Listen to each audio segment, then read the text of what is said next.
Hola, mi nombre es Rosangélica Pichitelli, Miss Miranda 2016 y estoy súper contenta. Todos los medios a los que hemos visitado nos han tratado súper bien. Menos mal, nos han hecho preguntas, las normales de siempre. Bueno, a mí me han preguntado que qué siento del favoritismo, que me gané 3 bandas.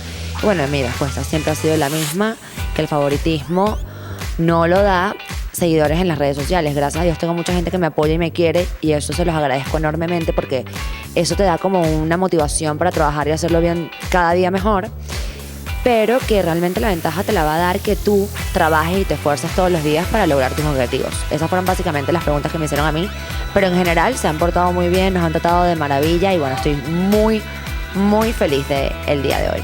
A todos ustedes que nos ven, les mando muchísimos besos, muchísimos saludos. No se pierdan que estas 2 últimas semanas son increíbles y vamos a estar en muchísimas actividades, no se lo pueden perder, así que sigan a missvenezuela.com.